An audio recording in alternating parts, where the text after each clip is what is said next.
Buenos días, mis queridos hermanos. Le ruego a nuestro Dios que nos envíe su Espíritu, que nos capacite para poder entender su verdad, su realidad, su perspectiva. Hoy vamos a tratar de entender un elemento importante y que, desgraciadamente no está bien entendido y también creo que ignoramos, ¿verdad?, en nuestro diario vivir. Y lo digo de principio, no trato de condenar a nadie, de hecho nunca trato de condenar a nadie, sino que aquí tratamos de entender conceptos, realidades, ¿verdad?, principios, para que nuestra vida espiritual crezca, ¿verdad?, y que no disminuya. Por lo tanto, la reflexión que hoy vamos a tratar de entender está titulada La actitud del cristiano en la prueba. Y creo que vivimos tiempos terribles, donde la confusión está mayor que nunca. Veo muchas formas y desgraciadamente entendemos muy mal eh,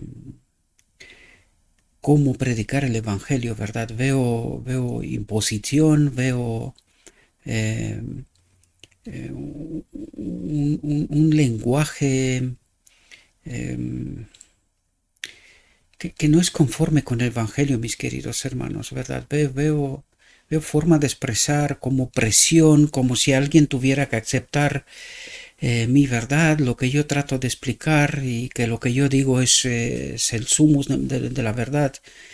Creo que esta forma de pensar está equivocada y creo que el espíritu que nos anima a hacer las cosas de este modo, sin respetar la conciencia de los demás, creo que está errado, ¿verdad? Necesitamos aprender a amar. Y no podemos amar si no tenemos la conexión vital con el Espíritu, ¿verdad? Creo que nuestro deber es sembrar. Y para poder sembrar con eficiencia tenemos que aprender del Maestro. Siento que tengo que empezar por ahí, pero creo que necesitamos aprender realidades profundas en este sentido, porque veo formas de predicar el Evangelio de algunos de nosotros, desgraciadamente, que creo que no es conforme. Nosotros no es nuestro deber obligar a nadie, presionar la conciencia de nadie. Nuestro deber es presentar la verdad y todos, incluso en mi casa, mi esposa, mi hijo, todos tienen que elegir. No puedo presionar a nadie. Mi deber como padre, como esposo, y parto de aquí porque esta es mi iglesia, ¿verdad?, mi familia, yo tengo que presentar la verdad, pero todos han de tener su propio estudio personal, todos han de elegir personalmente, no porque lo ha dicho mi papá o mi esposo o mi pastor o fuera quien fuera. Y el lenguaje y la forma de expresar ha de ser con mucho cuidado, porque podemos crear un efecto contrario al esperado cuando nosotros tratamos de imponer, de utilizar un lenguaje con el que no corresponde, palabras que no corresponden. Hemos de aprender a respetar la conciencia. Si Dios nos respeta, nosotros tenemos que aprender del Maestro cómo predicó, cómo presentó la verdad, ¿verdad? Y saber en todo momento cuál es la mejor manera. De ningún modo podemos insultar la inteligencia de nadie. Formular expresiones y tratar de imponer, ¿verdad? Porque veo esto y lo siento de mi alma que tengo que hacer estas correcciones, pero necesitamos aprender a amar. Y lo vuelvo a decir, si no estamos conectados con Cristo, no podemos amar, no sabemos amar. Bien, entremos en nuestra reflexión porque creo que nuestro maestro tiene cosas importantes que decirnos, ¿verdad? Y creo que son importantes en nuestro diario vivir. Necesitamos aprender bien y en toda su profundidad, tanto como Dios nos ayuda a comprender, ¿verdad? estos asuntos. Por tanto, la actitud del cristiano en la prueba, y veamos qué es lo que nuestro Dios trata de decirnos. En todas nuestras aflicciones, Jesús fue afligido, y el capitán de nuestra salvación se perfeccionó mediante el sufrimiento.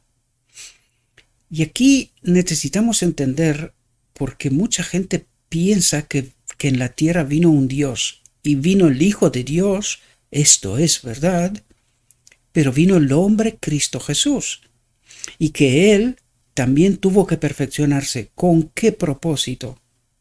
Es justo lo que tratará de explicarnos, queridos. ¿Por qué necesitamos nosotros también seguir al Maestro en perfeccionarnos? Este es un camino de perfeccionamiento porque necesitamos entender de dónde hemos caído, qué es lo que hemos perdido en realidad y que nosotros tenemos a través del Maestro que vino a enseñarnos el auténtico camino y los medios de cómo podemos perfeccionarnos, ¿verdad? Puso a nuestra disposición todas las herramientas posibles para que nosotros podamos experimentar lo que Él experimentó como hombre, ¿verdad? Dice, en esta vida seremos probados para ver si somos capaces o no de soportar la prueba de Dios. Ahora, la gran pregunta es, ¿de qué prueba nos habla? ¿Cuál es la prueba de Dios? Perdonadme porque veo que mi voz hoy no está de lo mejor. Aquí se está refrescando afuera, ¿verdad? Y veo que mi voz queda un poco tocada. Pero espero, por la gracia de Dios, poder expresar y hacer esta reflexión, ¿verdad? Para que podamos entender estas profundas realidades. ¿Cuál es la prueba de Dios? Y este es un elemento clave, queridos, que creo que no le damos la importancia que corresponde en nuestro diario vivir. La prueba de Dios es la elección.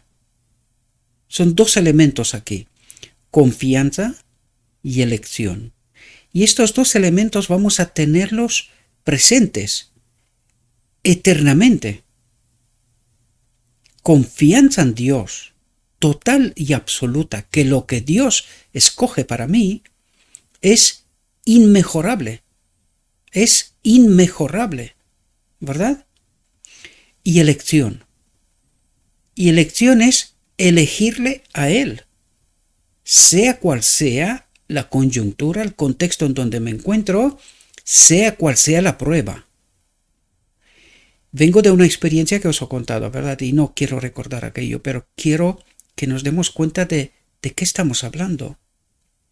Nosotros tenemos que tener presente que pasaremos por pruebas.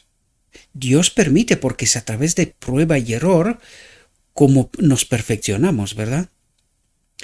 Desgraciadamente en nuestro caso es así, porque partimos de muy de abajo, ¿verdad? Desprovistos del Espíritu de Dios.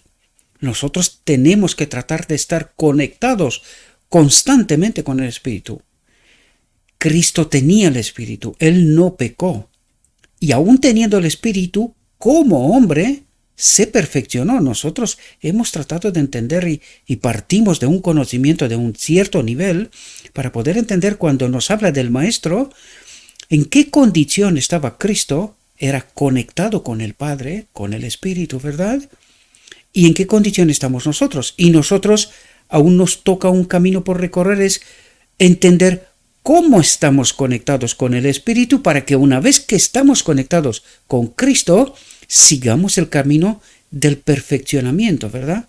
Hasta llegar a la estatura del Maestro, ¿verdad? Por lo tanto, ¿cuál es la prueba? Confiar que Él me acompaña constantemente. Confiar en Dios, que independientemente de cuál es la prueba, lo que Él elige para mí es lo mejor, lo inmejorable. ¿Por qué decimos esto? Recordad, queridos, que durante el milenio, una vez que estaremos en el reino de Dios, ¿verdad? Repasaremos los juicios de Dios, la liberación de Dios, ¿verdad? Cómo fuimos liberados. Por lo tanto, vamos a ver allí que en todo momento Dios, Cristo, ha elegido para nosotros la mejor opción en la condición en donde estábamos. La mejor. Y allí difícilmente alguien podrá decir algo para mejorar, porque no hay nada que sea mejorable. Por eso necesitamos entender. Pero también tenemos que entender que Él está condicionado de mi confianza, de mi elección en todo momento. Y este es el asunto del cual trata de hablarnos Dios hoy, ¿verdad? Porque necesitamos entender lo que es pecado y lo que no es pecado, ¿verdad? Y pecado para nosotros es elegir conscientemente pecar. Lo que es pecado también, ¿verdad? Cometer error es pecado también. Pero recordad que el error no es una elección consciente. El error repetido, esto significa un error que no hemos entendido, no hemos tratado de entender, por lo tanto repetirlo sería elegir, ¿verdad? Pero cuando pecamos de verdad es cuando elegimos conscientemente separarnos de Dios. Lo otro es culpa de un otro que nos ha estudiado, sabe cómo actuamos, conoce los mecanismos de cómo nosotros actuamos y por eso nos induce al pecado y nosotros, trampeados, ¿verdad?, cometemos el error. Para esto está la sangre de Cristo. Necesitamos entender por qué Dios, incluso en el día de la expiación, nosotros tenemos acceso a la sangre. Porque cometeremos errores, ¿verdad? ¿Y qué es lo que hace Cristo con estos errores? Los coloca sobre el auténtico culpable, ¿verdad? Ahora, también los errores por elección en donde experimentamos arrepentimiento y no volveremos a hacerlo, como le dijo Cristo a María, vete y no lo hagas más, ¿verdad? Pues estos también tienen perdón, pero cuidado, porque no podemos seguir jugando este juego, y lo digo jugando porque cuando nosotros creemos que la sangre de Cristo perdona infinitamente, cuidado, porque este es pecado contra el Espíritu y podemos quedar separados de Dios para la eternidad. Por eso digo, es un juego. Cuando entramos en este juego, esto también es una trampa del enemigo. Creer que pecamos hasta que Cristo viene. Queridos, moriremos. Es la misma trampa del Edén. Dios es amor, no morirás. Pues moriremos. Adán murió y nosotros también. Por lo tanto, necesitamos entender bien estos conceptos, ¿verdad? Y no entrar en el juego del enemigo, ¿verdad? Fijaos lo que nos dice. Dice, las tentaciones de Satanás vendrán sobre nosotros y seremos probados. Es decir, y Dios permitirá, ¿verdad? Dios permitirá que seamos probados. Pero la pregunta de mayor importancia para nosotros es, ¿seremos vencidos? ¿Elegiremos pecar? Eso es lo que quiere decir. ¿O seremos vencedores? Y aquí necesitamos comprender ¿qué es este camino de perfeccionamiento? Este camino de perfeccionamiento es a base de prueba y error, ¿verdad? Porque para eso necesitamos la sangre, incluso en el día de la expiación. Nosotros poco a poco aprendemos cómo obra el enemigo, de tal manera que nos adelantamos, empezamos a entender cómo funciona, nos adelantamos a las tentaciones, ¿verdad? Y empezamos a entender cuando se nos presenta la trampa, es decir, adelantarnos, ¿verdad? Estando conectados con el Espíritu. De esto se trata, porque al fin de cabo, ¿qué es lo que trata de decirnos aquí? ¿Seremos vencidos? ¿Seguiremos cometiendo errores? ¿Seguiremos elegir las dos opciones, verdad? Nosotros dejamos de elegir conscientemente, pero al mismo tiempo aprendemos de los errores, aprendemos y no los volveremos a repetir, ¿verdad? Que es lo que le dice a María. Te he perdonado, entiendo tu error, ¿verdad? Pero vete y no lo hagas más. Por lo tanto, de este error hay sangre, se da perdón, pero no lo vuelvas a hacer. Porque si vuelves a hacerlo una vez, ya sabiendo por dónde te entra el enemigo, esto es una lección ya, ¿verdad? Ya has experimentado una vez esto, ya sabes lo que es esto, no puedes volver a lo mismo, ¿verdad? Aunque, vuelvo a decirlo, no somos nosotros quien decide cuántas veces recibiremos perdón, pero no podemos entrar en este juego, sí, sino que nosotros en este camino de perfeccionamiento, que eso es lo que nos trata de decir, es tratar de entender en todo momento cómo nos llega la tentación y aprender, no volver a repetirla. Y de elección ni hablar, porque elegir conscientemente separarte de Dios, pues si Dios en verdad nos haría caso, estamos separados eternamente, porque hemos elegido así. Eso tenemos que entenderlo que es gravísimo. Separarnos de Dios es muerte. Y esto ni por asomo. Podemos hablar de los errores y es ahí donde en este camino de perfeccionamiento hemos de aprender en todo momento. El enemigo nos engaña, caemos, pero de la caída aprendemos. No volveremos a repetirla. De esto se trata, ¿verdad? Este es el camino de perfeccionamiento. Y esto es lo que trata de decirnos cuando dice la pregunta de mayor importancia para nosotros es, ¿seremos vencidos? ¿Nos volverán a trampar? ¿O seremos vencedores? Confiamos y con la ayuda del Espíritu nos adelantamos a la trampa, ¿verdad? Y ya no elegiremos pecar, ya no cometemos el error, ¿verdad? Jesús ha dicho, y aquí tenemos que entender porque, claro, es incomprensible cómo el pueblo de Dios ha llegado a este pensamiento tan fatídico. Pecamos hasta que Cristo viene. Y Jesús nos dice, al que venciere le concederé que se siente conmigo en mi trono, así como yo he vencido y me he sentado con mi Padre en su trono. Nosotros este texto de Cristo lo hemos tirado por la borda. Porque si pecamos hasta que Cristo viene, ¿qué sentido es este? ¿Qué vencer qué? No hay nada que vencer. Total, hemos claudicado, pecamos, no hay otra solución y pues nosotros necesitamos sangre. Sangre diariamente necesitamos en lugar santo. Pero recuerde que en el día de la expiación, aquel que no se ha preparado en el lugar santísimo no puede participar en el día de la expiación. La sangre es excepcionalidad.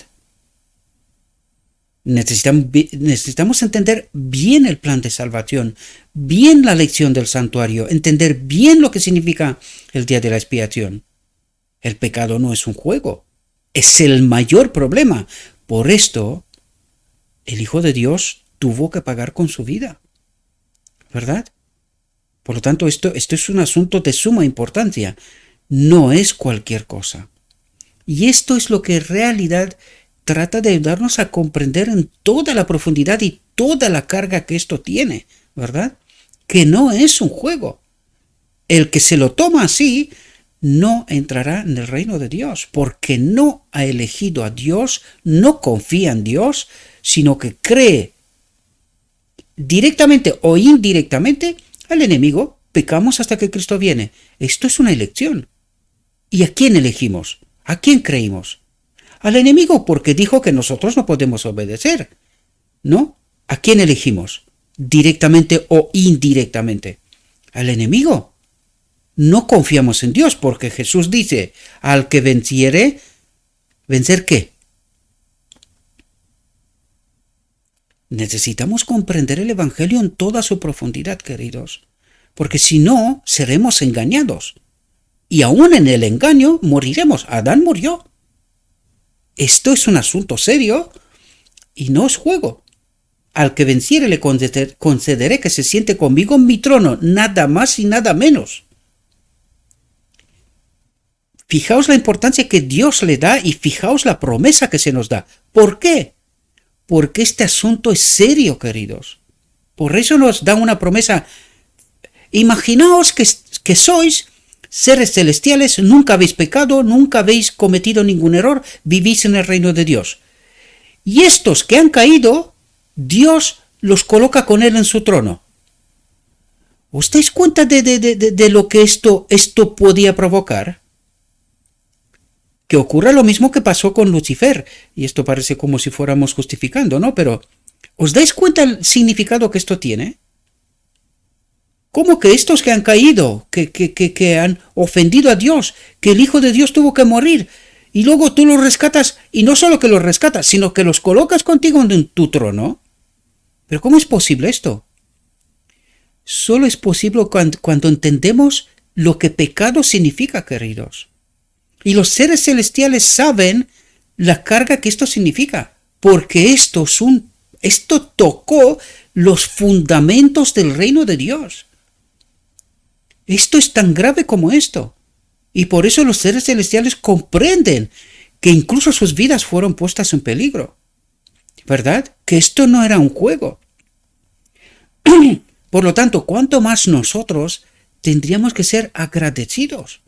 Tendríamos que tratar de entender a nuestro Maestro cómo de importante es el pecado, ¿verdad? Y la resolución del pecado.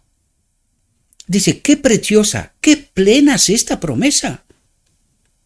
No logramos entenderla, leemos el texto, pero al no entender toda la profundidad del mensaje, no logramos entender, porque nosotros, siendo egoístas, solo pensamos en nosotros. Pero imagínate que eres un ser en el cielo. Y Dios no solo te rescata, sino que te sienta con Él en su trono. Es verdad, estando en Cristo, ¿verdad? Es así como nos sienta con Él. Cristo, nuestro representante, está sobre el trono de Dios. Y esto es lo que metafóricamente trata de explicarnos. Nosotros en Cristo estamos sentados, el hombre, el ser humano, está sentado a través del hombre, Cristo Jesús, en el trono de Dios. Esto no es cualquier cosa. Y aún no logramos entender la profundidad de lo que esto significa, queridos. Pero como os digo, imagínate que eres un ser en el cielo. ¿No te daría un poco de repelús? O sea, estos no solamente que se separan de ti, no solamente que provocan la muerte de tu hijo, y encima los rescatas y los colocas contigo en el trono. ¿Pero esto qué es? Pero esto es juicio humano. Simplemente trato de que pasemos un escalón más en este entendimiento para que podamos entender lo que el pecado significa, el precio que se ha pagado, y nos costará la eternidad para comprender toda la profundidad de este asunto, ¿verdad? Dice, no hemos de tener la mente qué preciosa, qué plena es esta promesa, dice. No hemos de tener la mente almacenada con la verdad celestial. ¿Y qué es lo que nos trata de decir?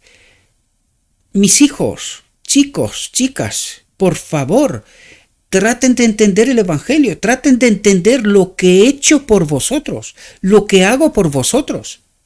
Porque eso es lo que trata de decirnos.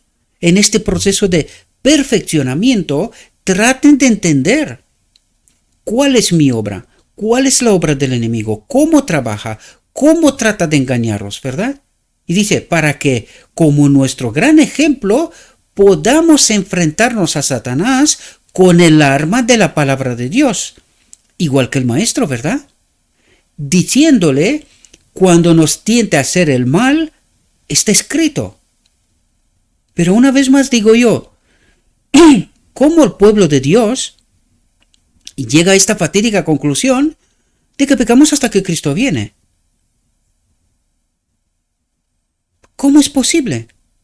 Solo es posible de una manera, que no hemos tenido la mente almacenada con la verdad celestial, no hemos estado conectados con el Espíritu, no hemos entendido toda la profundidad del mensaje. Por esto, con las Escrituras en la mano, engañó al pueblo judío, con las Escrituras en la mano, está engañando al pueblo en la actualidad. Por eso Dios nos puso sobre advertencia desde el principio y nos explicó la visión del tren, ¿verdad? Bueno, toda la visión en realidad, porque son 3 partes, pero son todas importantes, ¿verdad? Pero la visión del tren, la visión de los dos tronos, ¿verdad? Todo es un conjunto. Y en la visión del tren, ¿qué nos dice? Que todo el mundo estaba subido en el tren, engañado del gran engañador. Y que solamente un grupo pequeño se salvará. Pero, ¿esta es la voluntad de Dios? ¿O nos colocó sobre aviso? Nada más levantar la última generación, nos colocó sobre aviso. Y nos dijo, cuidado, porque esto pasará. Pero depende de nosotros, ¿no? ¿Qué está por medio para que esta visión se cumpla ad literam o no? ¿Ha entendido el pueblo, la última generación, su misión? El mensaje final, el mensaje de los tres ángeles y el mensaje final, Cristo nuestra justicia. ¿Estamos proclamando esto? ¿O el miedo nos ha corrompido tanto que estamos escondidos? Apenas hay alguna voz aquí y allá que reclama, ¿verdad? Que llora por las abominaciones que están pasando incluso en el medio del pueblo de Dios. Por eso es incomprensible. ¿Cómo puedes tú enfrentar a Satanás? Con escrito está cuando tú estás diciendo, no, pecamos hasta que Cristo viene. ¿Y qué es lo que dice el enemigo? El hombre no puede obedecer. ¿Y qué es lo que dice el hombre? Ah, pues sí, es verdad, no podemos. Pecamos hasta que Cristo viene. Esto es sin sentido, una contradicción con mayúsculas. ¿A quién hemos elegido? Engañados o no, ¿verdad? Pero ¿a quién hemos elegido de nuevo? Y espero que podamos darnos cuenta, mis queridos hermanos, del gravísimo engaño, del gravísimo error en el cual estamos sumidos, ¿verdad? Lo digo de principio, una vez más, recalco, no trato de condenar a nadie, sino que tratamos de entender conceptos, principios, porque parece ser que no los hemos entendido por las conclusiones, por los frutos, ¿verdad? Las conclusiones a las cuales hemos llegado son estas, y son populares, no hace falta demostrar nada. Los escuchamos en las iglesias, ¿verdad? Desgraciadamente. Dice, Satanás sabe mejor que muchos profesos cristianos lo que está escrito. Porque ¿cómo nos engaña? ¿Qué es lo que hace él desde el trono del lugar santo? Envía verdad. ¿La ha estudiado? ¿Sabe cómo trampearnos? Por los frutos los conocerás, ¿verdad? Lo ha hecho. La visión de los dos tronos nos puso sobre aviso nada más empezar la última generación, 1845, ¿verdad? Se nos dio la advertencia. ¿Entendimos? ¿Verdad que no? Pero ¿quién estudia bien las escrituras? ¿Quién entiende bien la verdad y la pervierte constantemente para que nosotros, engañados o no, elijamos mal? Y de nuevo vuelvo a recalcar, ¿a quién hemos elegido? Pecamos hasta que Cristo viene. ¿Quién dice esto? El enemigo. ¿A quién hemos elegido? Estando en la iglesia, creyendo ser salvos. ¿Os dais cuenta? De nuevo, como en Edén, estamos entrampados. Satanás sabe mejor que muchos profesos cristianos lo que está escrito, pues es un diligente estudiante de la Biblia. ¿Quién debería de estudiar la Biblia y entender a Dios? El profeso pueblo de Dios. ¿Y quién lo está haciendo? Y encima sabemos que no está salvo, ¿no? O sea, el enemigo estudia las escrituras, ¿le sirve? ¿Y a nosotros? Pues deberíamos de estudiar para entender las trampas, ¿verdad? Y no llegar a la misma conclusión que nos propuso el enemigo. No pueden obedecer. El hombre no puede obedecer. Mientras Jesús nos dice al que venciere, hemos claudicado. ¿Qué vencer qué? Hemos claudicado, ¿os dais cuenta? Y trabaja para pervertir la verdad y conducir a los hombres por los caminos de la desobediencia. Mientras están en la iglesia dice, no, vosotros podéis estudiar formalmente, orad de vez en cuando, id a la iglesia y con esto creed que sois salvos, porque pertenecéis lo mismo que el pueblo judío. Nosotros somos el pueblo escogido. Tenemos la ley, a Abraham, a Moisés, lo tenemos todo. Perdidos. ¿Y hoy? ¿Os dais cuenta que la historia se repite? Que estamos en la misma trampa. Y más nos vale despertar, ¿verdad? lleva a los hombres a descuidar el escrutinio de la palabra de Dios. ¿Cuál es el elemento clave donde más trabaja? Para que no entendamos la verdad. ¿Os dais cuenta? Y que lleguemos a conclusiones erradas estando en las iglesias. Todas las iglesias. Porque si solo se salva un pequeño remanente, tenemos el tipo 1844, gente que viene de muchas partes. ¿Se salva una iglesia? ¿O es un pueblo que viene de muchas partes? Y con esto no quiero decir nada más. Acabo de ver la serie 84 de Walter Waite, que toca precisamente este asunto. No estoy completamente de acuerdo con él, porque Apocalipsis 18 es de salir de ella, pueblo mío, aunque esto no significa salir de la iglesia, sino salir de su ideología, del vino de Babilonia, de la perversión, precisamente lo que trata de explicarnos. Nosotros tenemos que ser parte de este pueblo. Cristo fue parte del pueblo judío, hizo su misión medio del pueblo judío. Cuando el pueblo judío rechazó completamente, ahí es donde perdió. Si nosotros vamos a hacer lo mismo, ahí es donde seremos fuera y solamente quedará un pueblo de muchas partes, ¿verdad? También os recuerdo una vez más, estudiad Carmel, el monte Carmel. ¿Qué pasó allí? Elías, mirad y entender bien, ¿verdad? Porque tenemos conceptos errados, precisamente porque alguien nos da de comer pervertido, ¿verdad? Una vez más, no trato de condenar a ningún hombre, sea cual sea su posición, porque todos estamos engañados en la posición que estamos, ¿verdad? Dice, lleva a los hombres a descuidar el escrutinio de la palabra de Dios, porque sabe que esta testifica contra él, que sus obras son malas. Lo describe como el ángel apóstata que cayó del cielo y atrajo a muchas de las huestes del cielo tras él en un curso de rebelión contra su creador. ¿Y nosotros cómo estamos ahora? ¿Estamos nosotros en rebelión con Dios y no estamos conectados con el Espíritu? ¿Por esto está pasando lo que está pasando en medio de nosotros? Porque por eso tratamos tantas y tantas reflexiones, entender ¿cómo podemos estar conectados con el Espíritu? Porque nosotros damos por hecho que está con nosotros. Nosotros tenemos el Espíritu Santo. Y entonces tus frutos, ¿por qué? O nuestros frutos, ¿por qué son los que son? ¿Entendéis cuál es la trampa? ¿En dónde estamos en realidad? Lo digo de principio, ¿verdad? Y por eso no experimentamos el Espíritu, que es lo que trata de decirnos una y otra vez. ¿Verdad? Necesitamos entender bien, en detalle, en profundidad, los mecanismos, porque si no, seremos engañados, o yo diría, ya lo estamos, ¿verdad? Ya lo estamos. Dice, Satanás trata continuamente de apartar la mente de los hombres de Dios y de su palabra. Sabe que si puede hacer que los hombres descuiden la palabra de Dios, pronto podrá hacer que se aparten de sus preceptos y finalmente que olviden a su Hacedor. Entonces tomarán las sugerencias e instrucciones del adversario de Dios y del hombre. Y es muy curioso porque, claro, cuando yo os hablo de la iglesia, ¿cómo entiende, cómo acepta la iglesia ciertos conceptos?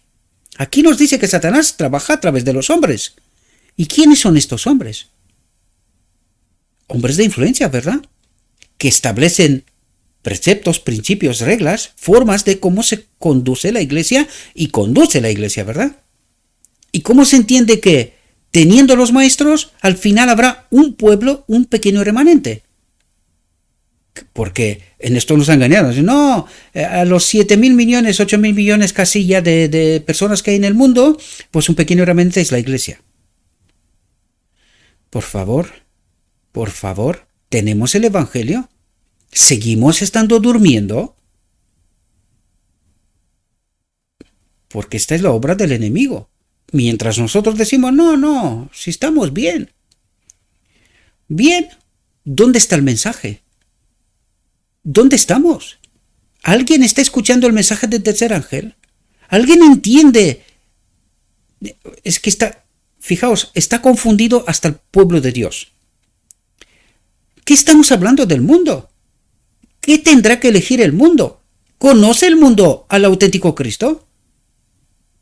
porque parece ser que hoy ni siquiera el pueblo profeso de Dios, escogido por Dios con un mensaje entregado, está en tal confusión que no sabe cuál es el norte y el sur.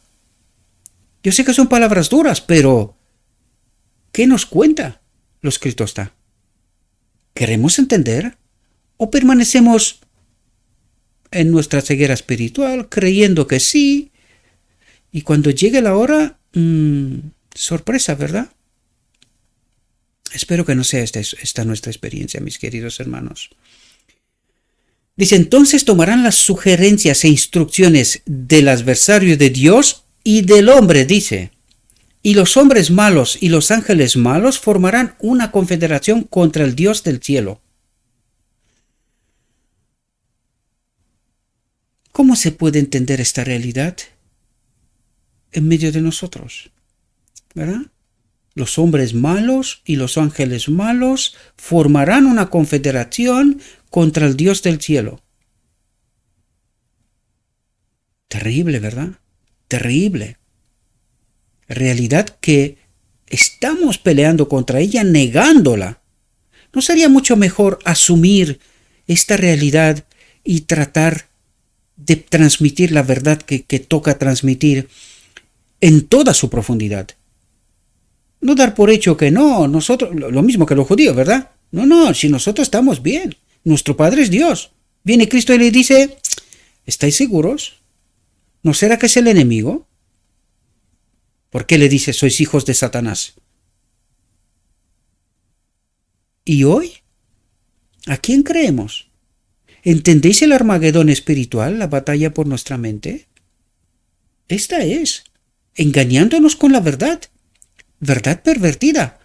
¿Y quién permite que la verdad sea pervertida? Pues el pueblo de Dios que no estudia, que no entiende, ¿verdad? Que no está conectada con el Espíritu. Este es el gran problema. La resolución está en mí. Yo tengo que elegir. Por ahí empezamos, ¿verdad? Por eso explicamos qué es pecado, qué es separación de Dios. Mi elección. Si yo elijo, ya está, ¿verdad? Ya está. Dice, los que quieren ser leales a Dios estarán sujetos a pruebas y tentaciones. Pero si están verdaderamente vivos para Dios, es que trata de colocarnos bombillas encendidas, alarmas por todas partes. Dice, si están verdaderamente vivos para Dios. Porque anda tu nombre que eres vivo, pero. Y Dios me dice, ¿estás vivo? ¿Está mi espíritu en ti?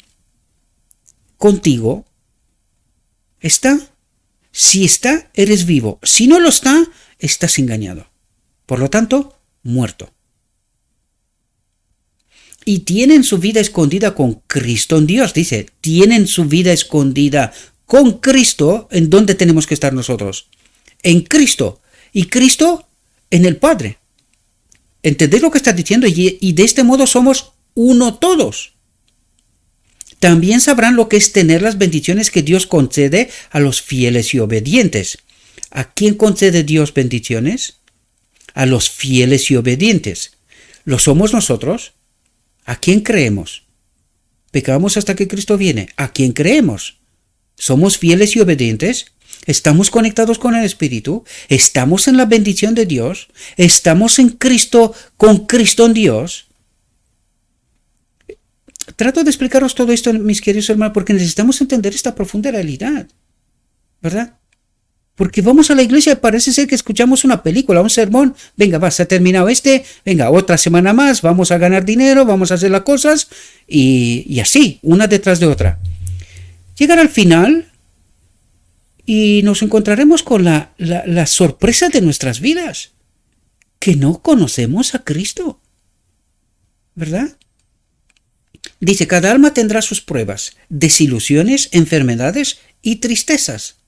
Vendrán las pérdidas y a causa de sus propias... Atentos a lo que dice aquí, fijaos. Dice, vendrán las pérdidas y a causa de sus propias fragilidades y errores, o por la simpatía hacia sus amigos, una pesada pena presionará el corazón.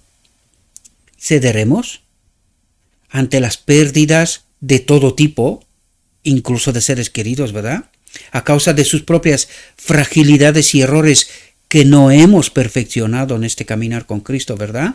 O por la simpatía hacia sus amigos. Ah, no, yo tengo que estar en esta iglesia porque es el pueblo escogido por Dios. ¿Y si la iglesia se pierde? Tú también, ¿no? Necesitamos despertar, queridos. Necesitamos entender quién es la auténtica iglesia. No vaya a ser que arrastrados por un pensamiento y un principio equivocado, nos vayamos directamente a la perdición, ¿no? Y otra vez más recalco, entended bien el concepto, no significa salirse de ninguna parte. Significa despertar yo y a través de mí que se despierten todos los demás. Porque ¿a dónde vamos a ir?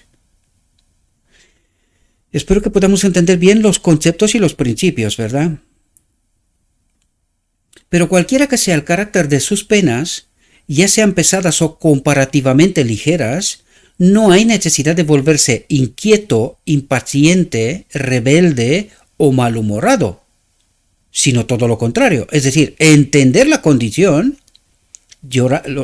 ¿Quiénes son salvos? Aquellos que lloran por las abominaciones que están en medio del pueblo de Dios. ¿Y qué es lo que hacen? ¿Qué es el llorar metafóricamente hablando? Dice, levanta la voz, dile a la casa de Jacob sus errores, ¿verdad? No me acuerdo el texto, pero ya lo sabéis, ¿verdad? ¿Se callan? Pues que sepan que los que se callan igual se llevarán una sorpresa. Porque los cobardes no entrarán en el reino de Dios. Siento que tengo que decir la palabra, pero es bíblica.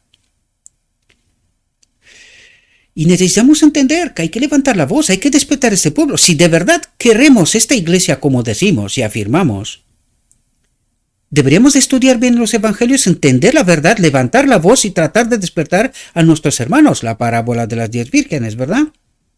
Ser la voz de medianoche. Despertar a la iglesia. Cristo viene, prepárense. Ponga el espíritu en la lámpara. Llénele. Porque vienen, y ya estamos, en tiempos terribles. ¿Verdad? Y podemos estar callados, egoístamente creer que yo soy salvo porque me sé la verdad. Pero ¿qué nos dice la historia? Con la verdad en la mano hemos traicionado a Dios una y otra vez. ¿Y quién se salvó? Mirad a Elías, ¿no se equivocó? Sí, pero levanta la voz. Y nos lo tomará ahora como ejemplo para que veamos cómo considera Dios esta realidad. Podemos errar, ¿verdad? Ya, por eso empezamos por ahí, para entender los conceptos. Podemos errar. Dios nos acompaña mientras somos valientes. Si somos cobardes, pues estaremos en el Carmel con todos los engañados y sacerdotes matamos, ¿verdad? Es tipo y antitipo del final. Necesitamos estudiar con toda la profundidad de este asunto para poder entenderlo en toda su profundidad. Guste o no. Si no nos gusta, entonces hay que corregir cosas conmigo primero y luego levantar la voz y presentar la verdad ante el pueblo, ¿verdad? Dice, no hay necesidad de decir palabras imprudentes e infieles. Palabras imprudentes e infieles. A esto hacía referencia al principio porque veo formas de predicar el evangelio, aún creyendo que es o siendo la verdad, ¿verdad? Aunque fuera de tiempo, pero desde mi punto de vista, quiero corregir esto. Pero, ¿cómo predicamos el evangelio, queridos? Es que necesitamos aprender del maestro. No se puede presionar a la conciencia. Lo único que tenemos que hacer es presentar la verdad. Luego cada uno ha de tener libertad de conciencia en donde no entra nadie. Por eso en el arca del pacto está nada más y nada menos que la presencia de Dios. Allí no entra nadie. Esto representa la conciencia. Allí no entra nadie.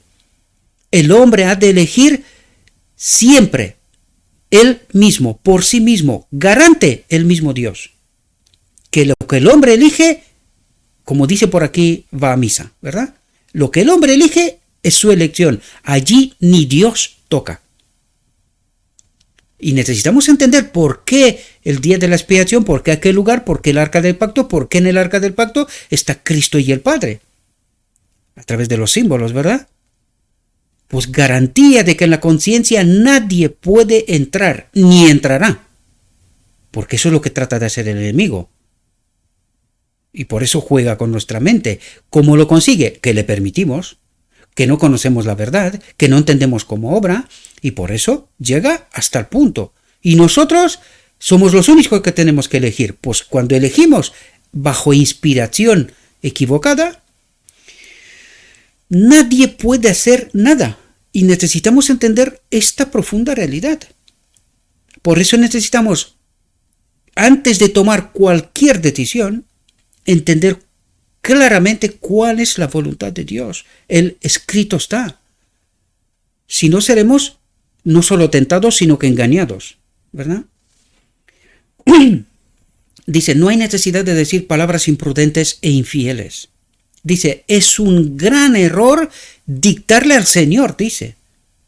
Qué tremendas palabras. ¿Nosotros entendemos esto así? Es un gran error dictarle al Señor, es decir, decirle nosotros a Dios lo que tiene que hacer. Y aquí quiero destacar una cuestión donde yo mismo también he cometido, y alguna vez se me escapan, y cometo porque como ser humano pues cometemos errores, ¿verdad? Cuando oramos, ¿cómo oramos? Cuidado, queridos, porque fijaos lo que nos dice aquí. Es un gran error dictarle al Señor. Porque ¿cuál es el rol que tiene el Espíritu de Dios en nosotros? Guiarnos, despertarnos, conducirnos, transformarnos, ¿verdad? Y hemos de decirle nosotros a Dios cómo tiene que hacer esto. ¿Y el fin será bueno? Destaco esto porque creo que es el momento para entender este principio mecanismo también, ¿verdad? Dice, Elías no sabía lo que hacía cuando le dijo a Dios, fijaos dónde se va. A Elías, ¿no? Carmel, Elías, tipo antitipo de la última generación, del final, ¿verdad? Elías no sabía lo que hacía cuando le dijo a Dios que estaba harto de la vida y pidió morir. ¡Qué tremendo! ¡Qué tremendo! Profeta de Dios. ¿Estamos predispuestos a cometer errores? Sí, pero fijaos cómo actúa Dios en este caso. Dice, el Señor no le tomó la palabra, porque Elías tenía que hacer una gran obra antes de ser trasladado al cielo. ¿Nos conoce Dios hasta en lo más profundo de nuestra alma? ¿Por qué salva a Elías? Porque tenía que hacer una gran obra. ¿Por qué seremos salvos? Porque tenemos que hacer una gran obra. Si no lo hacemos y estamos calladitos, ¿nos pasará lo mismo que a Elías? Necesitamos entender todas esas profundidades, mis queridos hermanos. Porque yo sé que algunos piensan que tengo alguna razón escondida para qué estoy saliendo y diciendo estas cosas. Pues, ¿qué les voy a decir? Vosotros elegís de quién es esta obra. Nunca os he pedido nada y nunca os pediré nada. Y cuando digo nunca, siendo un ser humano, ya es un atrevimiento, porque podía cometer un error. Pero Dios no lo permita. No pido nada. Solo orad por mí si así lo consideráis y sé y agradezco a todos aquellos que lo hacen, ¿verdad? Yo también oro por vosotros, porque es nuestro deber. ¿Cómo se puede ser cristiano sin aprender a amarnos? ¿Y qué es lo mínimo que puedo hacer? Orar por vosotros, queridos. Esto es lo mínimo. Yo no puedo estar allí donde estéis, ni vosotros aquí, pero orar podemos, ¿verdad? En lugar de murmurar contra Dios en tiempos de prueba, recordemos que Jesús, la majestad del cielo, sufrió siendo tentado. ¿Cómo se perfeccionó? ¿Entendéis? Por eso es el modelo Por eso Él nos dio una lección. No había necesidad. Él no había pecado. No había necesidad por pasar por aquí. Pero pasó. Porque tiene que ser un ejemplo para ti y para mí. ¿Verdad? ¿Y cuántas veces nos encontramos murmurando ante las pruebas, ante las tentaciones, como si Dios estuviera muerto, como si no estaría al tanto, ¿verdad? Dice, Jesús no permitió que el enemigo lo hundiera en el fango de la incredulidad, el abatimiento y la desesperación. Dice, no permitió. Pero ¿cuántas veces lo permitimos? Y cómo no tenemos más que poco poder moral, al no hacer las obras de Cristo, no resistimos las primeras insinuaciones del maligno. ¿Por qué nos vence? Porque estamos ocupados con otras cosas. Aquí nos dice, pero ¿cuántas veces lo permitimos? Y como no tenemos más que poco poder moral, ¿por qué tenemos poco poder moral? Porque estamos dedicados a otras cosas, ¿verdad? Y no entendemos lo escrito está. Dice, al no hacer las obras de Cristo, no resistimos las primeras insinuaciones del maligno. Y no hacemos las obras de Cristo, pero obras hacemos. ¿De qué tipo? De las nuestras. Porque cuando estás involucrado, ¿qué nos dijo antes con Elías? Cuando hizo la obra de Cristo y estaba preservado para hacer la obra de Cristo, Cristo no le tuvo en cuenta el error, ¿verdad? Pero cuando no estamos en la obra de Cristo, ¿qué ocurre? No estamos conectados con el Espíritu, porque solamente así podemos hacer la obra de Cristo, por lo tanto, seremos vencidos. Dice, no resistimos las primeras insinuaciones del maligno. ¿Entendéis el principio, el mecanismo que está detrás? Dice, la promesa es dada. Resistid al diablo y huirá de vosotros. ¿Y cómo se puede resistir? Solo conectados con Cristo, estando en la obra de Cristo, ¿verdad? Acércate a Dios, dice, y Él se acercará a ti. ¿Por qué no puede hacerlo antes? Porque es una elección. Él tiene que obrar en justicia. Entonces, si Dios haría sin que yo le elija, sin que yo lo escoja, sin que yo se lo pida, si Dios haría algo, sería injusto. ¿Y el enemigo qué es lo que hace? Día y noche, ¿verdad? Acusa a los hermanos, ¿no? Nos acusa ante Dios, con razón o sin razón. Por eso Dios tiene que obrar con razón. ¿Cuál es la razón? Yo le pido que actúe. Le doy permiso que actúe, ¿verdad? No puede hacerlo antes. Dice, qué preciosa es esta promesa positiva para el alma tentada. Si alguien es tentado, que mantenga sus ojos en Jesús. Y que se pregunte, ¿cómo venció Jesús? ¿Verdad? ¿Cómo lo hizo?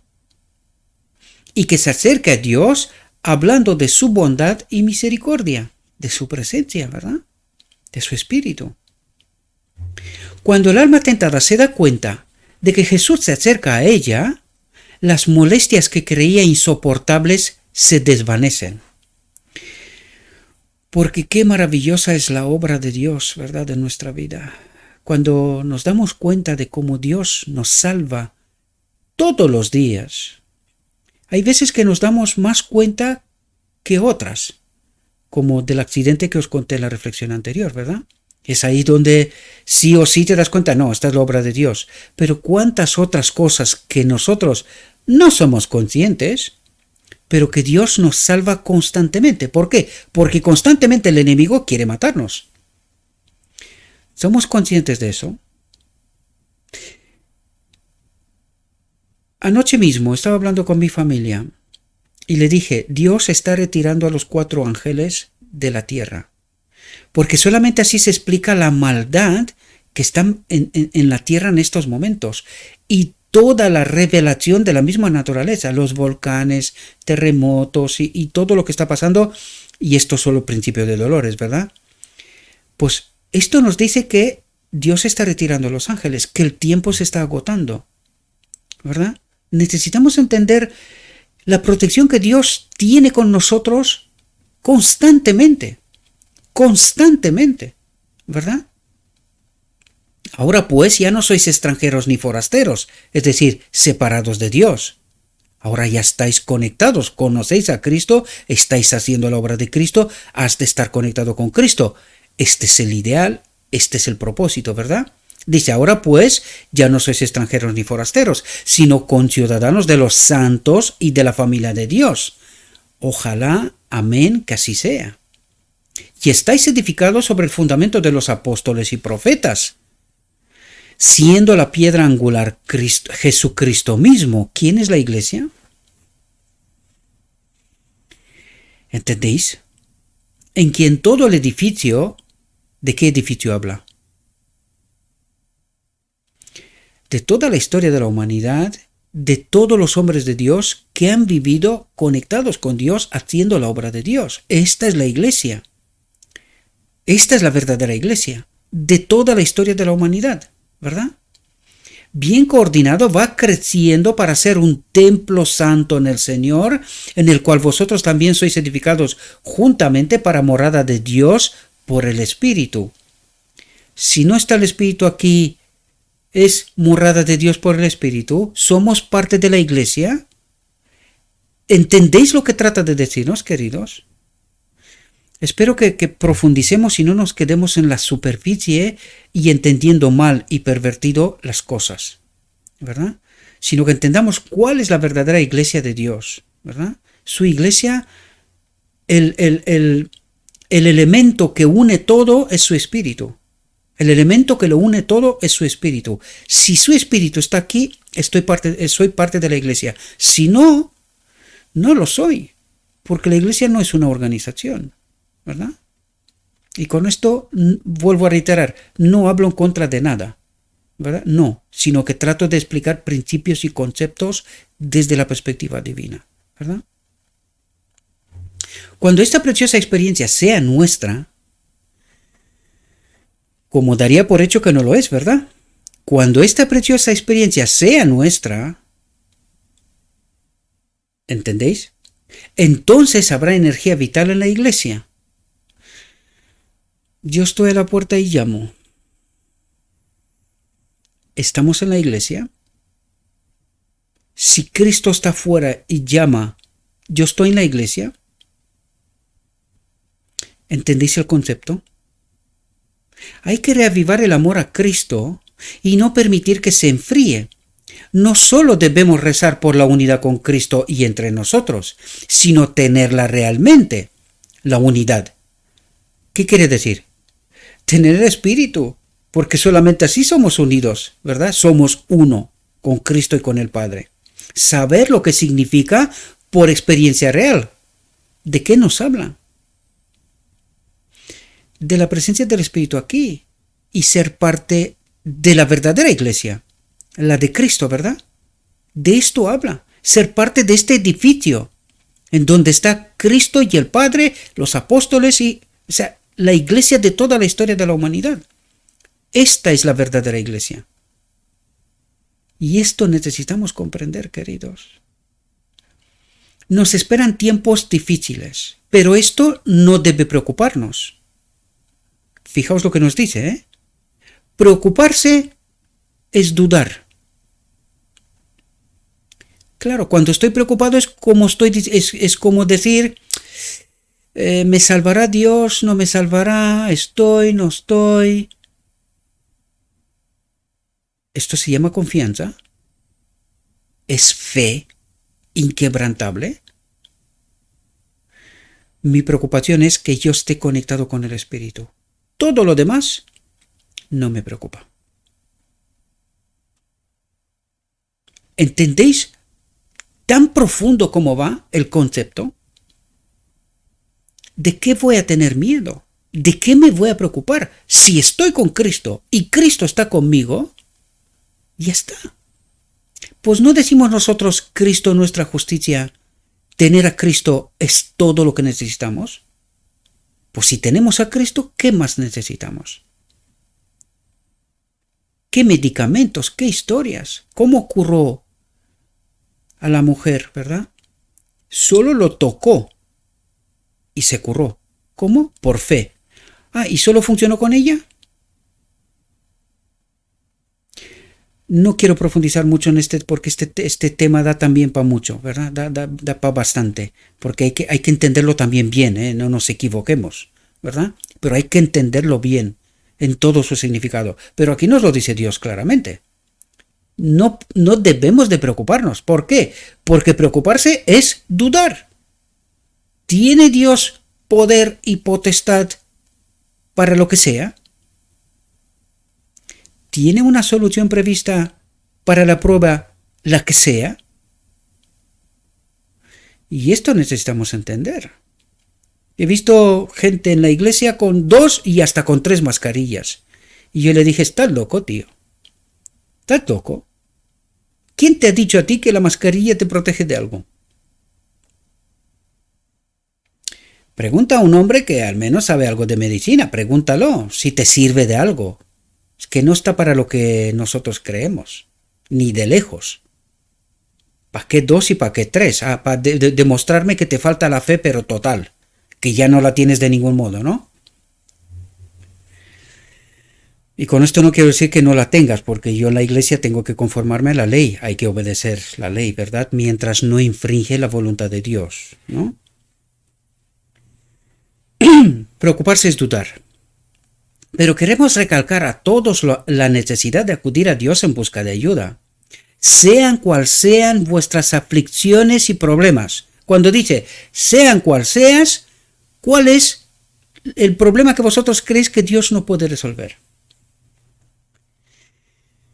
¿Entendemos la promesa de Dios? ¿Confiamos plenamente en nuestro Dios? ¿O tenemos nosotros algo que hacer, algo que obedecer?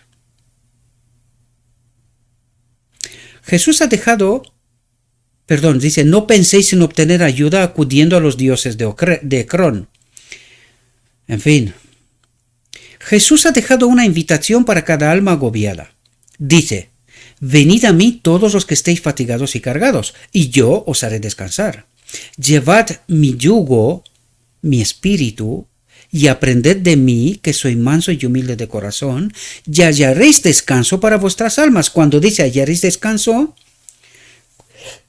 cuando tienes el Espíritu, tienes a Cristo, y no te preocupas de nada, como nos dijo antes, es una promesa. ¿Estás descansando? ¿Estás en el verdadero sábado del Señor?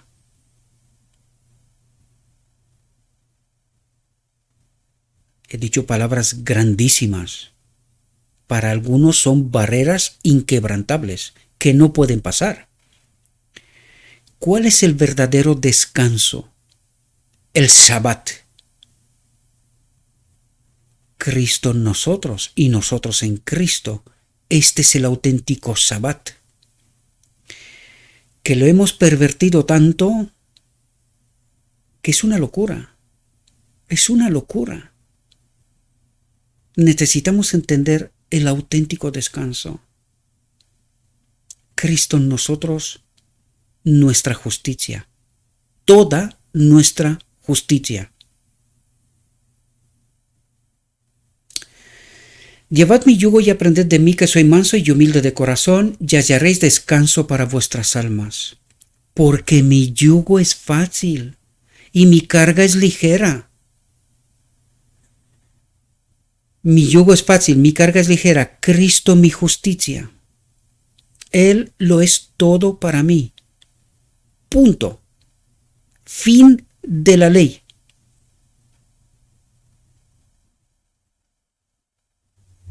Palabras grandísimas. Pero las entendemos. ¿Estamos dispuestos a aceptar esta verdad tan profunda, universal y eterna?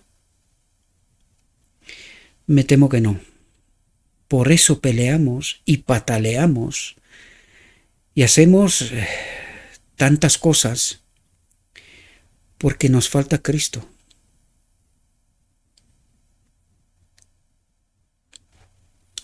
Juan, que se apoyó en el seno de Cristo, dice, hemos conocido y creído el amor que Dios nos tiene. Nos hemos unido y creído el espíritu que Dios nos tiene. Es decir, estamos unidos a Dios a través de Cristo. Eso es lo que trata de decirnos. Pero una vez más recalco el lenguaje del cielo. Y no lo conocemos precisamente porque no estudiamos. Y cuando alguien nos trata de explicar, dice, no, si esto no es así, que lo interpretas tú mal y que está no sé qué, no sé cuánto. Sí, esto tiene una causa. Falta el espíritu, falta el deseo de estar unidos a Dios, conocerlo en palabra y espíritu, para entenderlo. ¿Verdad? Por eso no entendemos. Por eso estamos perdidos. Y nos resulta raro. Pero está escrito, está escrito. No logramos pillarlo. ¿Cómo hemos llegado donde estamos? La razón es solo una. Nos falta Cristo. No puede ser que no entendamos el mensaje que Dios nos da. Lo tenemos, proclamamos que lo tenemos, la misma historia de los judíos, pero no lo entendemos. Mucho menos experimentar, ¿verdad? ¿Por qué? Porque nos falta Cristo. En 1950, Wayland y Short lo dijeron claramente. En 1888 la sierva dijo claramente que nos separamos de nuevo, crucificamos a Cristo, el Espíritu se nos fue y caminamos solitos, ¿verdad? Pero, ¿nos lo creemos? No, los judíos tampoco. ¿Se repite la historia? Sí. ¿Por qué se salva solo un grupo pequeño? Pues por alguna razón será. ¿Verdad? Si podemos decir esto individualmente desde el corazón, somos realmente ricos en fe, dice. Si podemos decir esto individualmente, desde el corazón, desde la mente, somos realmente ricos en fe. ¿Por qué? Porque estamos conectados al Espíritu. Eso es lo que trata de destacar. Viviendo de las promesas de Dios. Porque vivimos ¿cómo? Por el Espíritu. Confiando plenamente en la obra de Dios. ¿Entendéis? En medio de nuestras pruebas, desilusiones, duelos y aflicciones, hemos de aprender que Dios es amor, es unido a nosotros, es el que me guía, el que me transforma, el que me lo da todo. Es amor, y esto es amor. Y que el que habita en Dios, habita en el amor, en el Espíritu. Palabras profundas, lenguaje del cielo, lo vuelvo a decir. Si no entendemos este abecedario, no entendemos lo que nos transmite. En esto se ha perfeccionado nuestro amor, nuestro espíritu, para que tengamos confianza en el día del juicio, liberación, porque como Él es, así somos nosotros, en el cielo, en este mundo. ¿Entendéis lo que está haciendo? Desde aquí, nosotros ya vivimos en el cielo. ¿Por qué? Porque vivimos por el Espíritu, con el Espíritu. Y ahora, una vez que entiendes esto, has de preguntarte, ¿y por qué está pasando en medio del pueblo de Dios lo que está pasando? Si lo que nos está diciendo debería de ser otra cosa. ¿Tenemos a Cristo? ¿Conocemos a este Cristo? Buenas preguntas. La respuesta es fundamental e imprescindible. Tenemos siempre razones para dar gracias a Dios porque conoce todas las tormentas, los desengaños y las pruebas que se abaten sobre su pueblo. Él los sigue a través de cada experiencia. Él los sigue a través de cada experiencia. ¿Lo creemos? Con un amor tierno y compasivo, y expresa su deseo de curar nuestras heridas. Expresa su deseo de curar nuestras heridas. ¿Por qué no las cura? Porque no estamos conectados a Él. Porque no le elegimos a Él. ¿Verdad? Y de devolvernos la alegría de su salvación.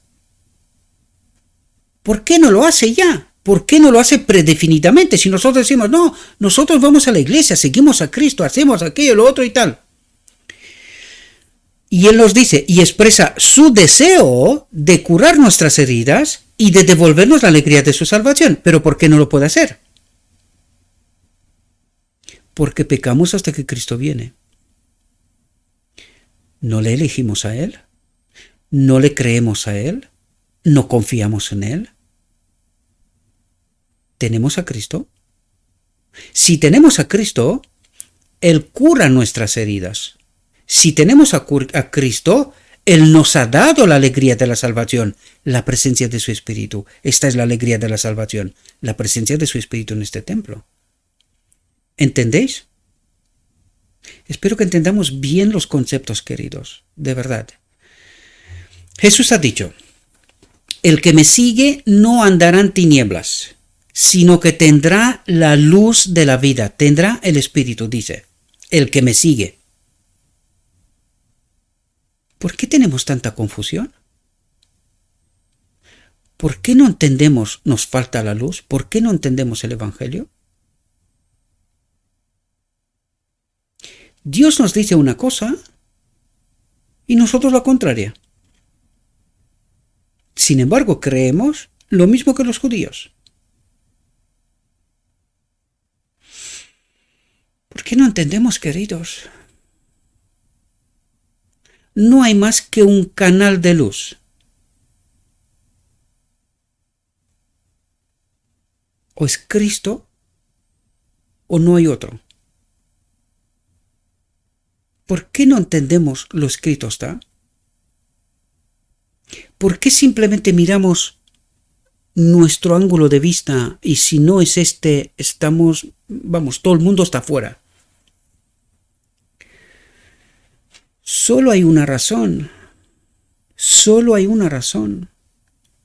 La justificación por la fe es por la fe por una razón.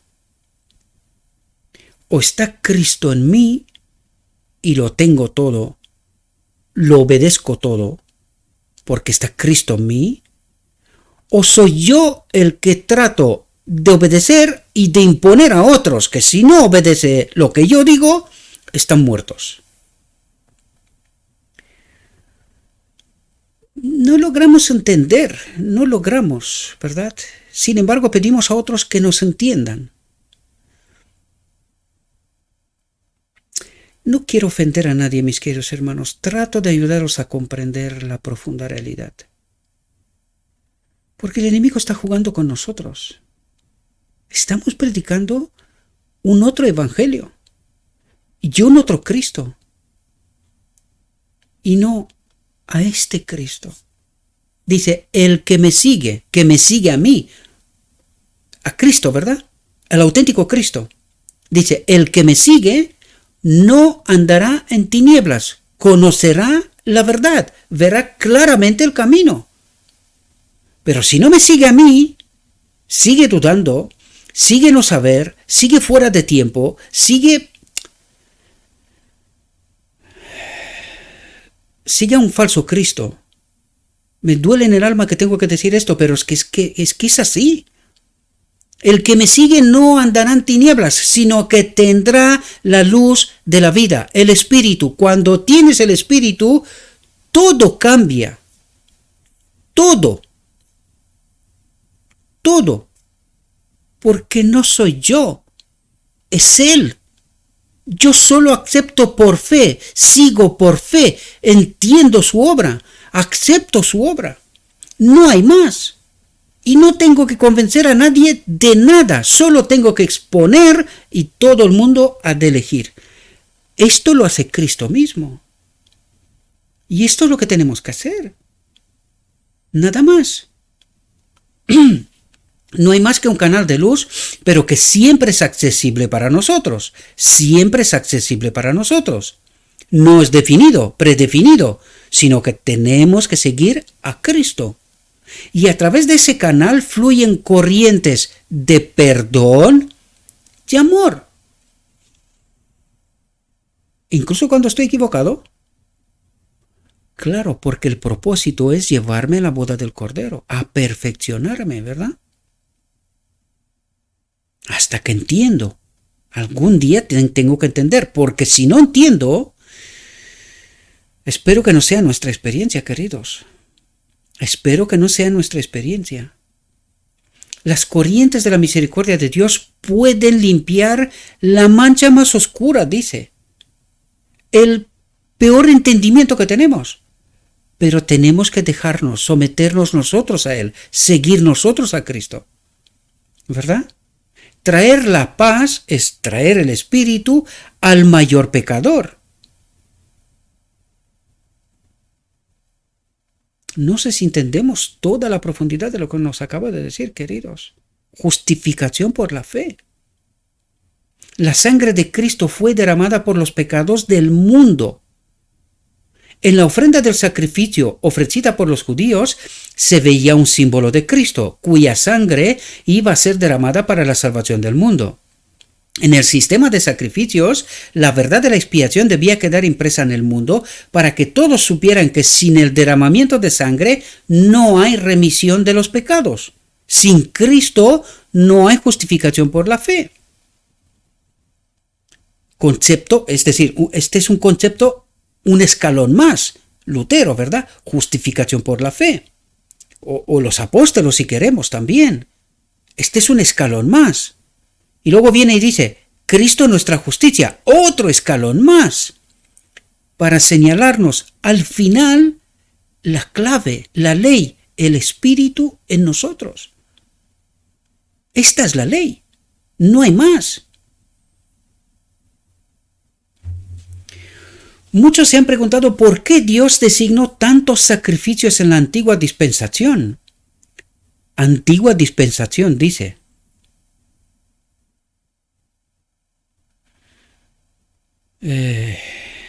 No voy a profundizar, no. Estuve tentado, pero no voy a entrar en esto.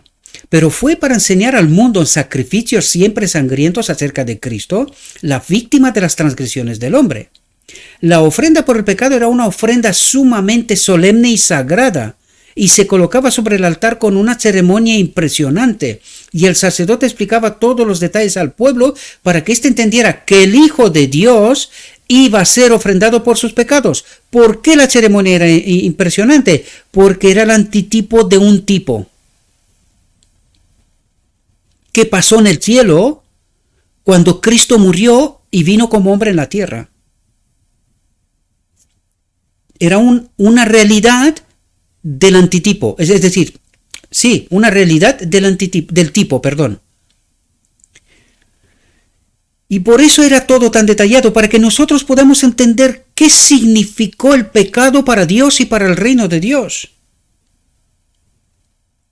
Y nosotros, al final del tiempo, todavía decimos, pecamos hasta que Cristo viene. ¡Qué locura!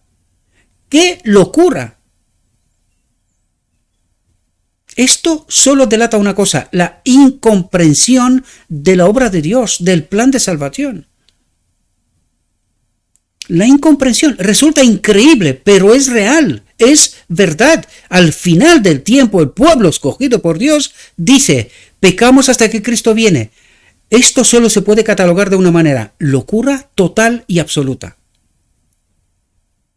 El espíritu del maligno, porque no es otra cosa. Esta es la verdad central del plan de salvación y debería repetirse a menudo ante los creyentes y los incrédulos. ¿Lo hicimos? No, porque no entendemos aún. Aún no entendemos esta realidad.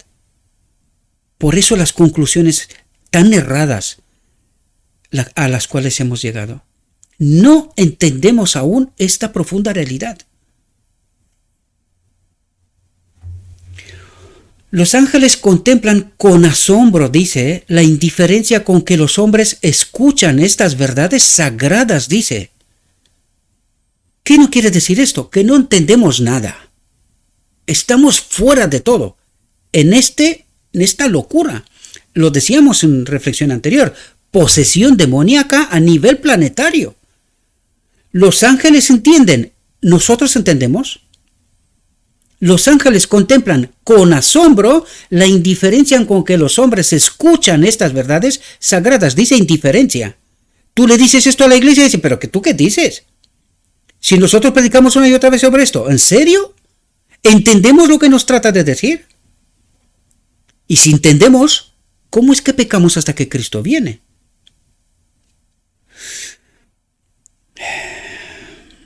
No entendemos. Esta es la profunda realidad. No entendemos. Miran con pena a los que profesan creer en la verdad avanzada, dice. Verdad avanzada, no de Sinaí, no, la verdad presente, la de hoy, en la verdad avanzada, para ver cuán poco manifiestan el hecho de que son la compra del sangre del Cordero de Dios que quita el pecado del mundo, lo quita, no lo aguanta hasta que Él viene. Pero no entendemos esto, no entendemos el día de la expiación, no entendemos el propósito del día de la expiación. Nosotros somos capaces de llevar el pecado hasta el reino de Dios. En nuestra locura. Solo mediante la fe en la sangre purificadora podemos tener el perdón del pecado que se aferra a nosotros como una lepra mortal, dice. Y nosotros damos por hecho que pues no nos vamos a curar. ¿Qué purificación? ¿Qué sangre? ¿Qué perdón? ¿Qué cosas? Porque pecamos hasta que Cristo viene, que no hay otra. Jesús no necesitaba sufrir por sí mismo, pues no conoció pecado ni se halló engaño en su boca. Sin embargo, sufrió una agonía en proporción a la pureza y majestad de su carácter, porque así lo quiso el enemigo, ¿verdad? Los ángeles se asombran de que aquellos por quienes tanto ha hecho el Hijo de Dios sigan acariciando el pecado. No entender el plan de salvación, no entender la obra de Cristo, no conocer a Cristo. Se asombran de que aquellos por quienes tanto ha hecho el Hijo de Dios sigan acariciando el pecado, siguen eligiendo separarse de Dios. Los inexpresables sufrimientos de Cristo fueron soportados para que las almas de los hombres se salvaran del pecado y de su castigo. ¿Por qué los hombres son tan indiferentes? ¿Por qué es que el plan de salvación se menciona tan poco en nuestra conversación? Porque lo desconocemos, mientras creemos conocerlo. Bueno, creemos no, mientras decimos creer conocerlo. No hablamos, sino con ligereza, de estas verdades vitales que significan tanto para nosotros, y seguimos siendo cautivos voluntarios de Satanás y del pecado. ¿Entendemos lo que nos ha dicho? Y seguimos siendo cautivos voluntarios de Satanás y del pecado. ¿Por qué voluntarios? ¿A quién creemos? Pecamos hasta que Cristo viene. El hombre no podrá obedecer, no puede obedecer. Eso es lo que declaró el enemigo. Cristo dijo, el que venciere, el que me sigue. ¿A quién creemos? ¿Nos damos cuenta de esta profunda realidad del Evangelio de Dios? Oh, que pudiéramos cultivar hábitos de contemplación del autosacrificio, la abnegación y el amor de Cristo, hasta que tuviéramos un sentido más profundo del carácter maligno del pecado y lo odiáramos como la cosa vil que es. Pero nosotros no lo odiamos, lo practicamos, porque hay sangre para el perdón, ¿verdad? Y el día de la expiación, pues pecamos hasta que Cristo viene, y cuando Cristo viene nos vamos al reino. Que la mente y el corazón despierten a la gratitud y acudamos al Padre en el nombre de Jesús, pidiendo el perdón de los pecados y la limpieza de toda maldad. Imploremos a Dios que nos limpie con hisopo, que nos limpie, que nos lave, que nos haga más blancos que la nieve. Es decir, que ponga su espíritu en nosotros. Eso es lo que trata de decirnos. Él nos devolverá el gozo de su salvación, la presencia de su espíritu en este templo. Dice, pondrá en nosotros un corazón nuevo, una mente nueva que entiende la verdad de Dios en toda su profundidad, ¿verdad? Pondrá en nosotros un corazón nuevo, un espíritu recto, pondrá en nuestra boca un cántico nuevo, la alabanza a nuestro Dios. Es decir, nos hará parte de la última generación de los 144.000, que son los únicos que cantarán el cántico nuevo. ¿Verdad? Bueno, los únicos no, junto con todos los redimidos al final. Espero, mis queridos hermanos, que esta reflexión nos pueda ayudar. Espero que podamos entender cuál es nuestra profunda realidad. Yo sé que es dolorosa, pero cuanto más dolorosa es, más nos tendría que despertar, queridos. Y más nos tendría que hacer levantar la voz. Ser esta voz de medianoche que despierta al pueblo de Dios. Que nos tenemos que conectar con su espíritu, que llenar esta lámpara de aceite. Porque sin esto, nadie será salvo. Esto es lo que nos trata de decir la parábola de las 10 vírgenes. Si nuestra lámpara no está llena del espíritu, no podemos entrar en la boda. Con un espíritu en parte, con cosas en parte, no sirve. No sirve. O lo entendemos o pereceremos. Y siento de mi alma que tengo que decir lo que tengo que decir, pero es que no puedo decir más que lo que está escrito, lo que el Evangelio una y otra vez nos advierte. O despertamos o moriremos. Espero, mis queridos hermanos, que esta reflexión nos pueda ayudar. Le pido a nuestro Dios que nos envíe su Espíritu, que nos capacite a todos, que podamos entender su lenguaje, su Evangelio, su verdad, su perspectiva de las cosas, para que entendiendo esto, hagamos una elección con conocimiento, confiar plenamente en Dios. Y no es poca cosa. Esto es lo que trató de hablarnos en esta reflexión. Confiar plenamente en Dios. Si no confiamos plenamente en Dios, no podemos entrar en el reino. ¿Verdad? Les deseo, mis queridos hermanos, que tengáis un próspero día y que en todo lo que os he dicho, os lo he dicho en nombre de Cristo Jesús. Amén.